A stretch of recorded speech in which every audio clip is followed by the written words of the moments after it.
All right, so we have Farouk's raise and train Katniss. We're going to work some grips on the bicep. Last week we did some grip building with the bite builder, and now we're going to go to the bicep sleeve.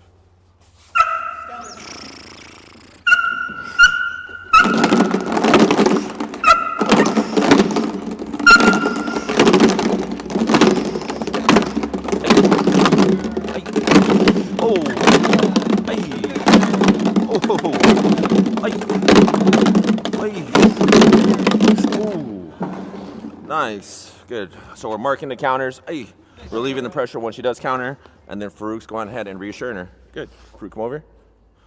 Good job. Ooh, good. Cradle the neck, work possession. Dream arm. But that is Katniss, and she did great.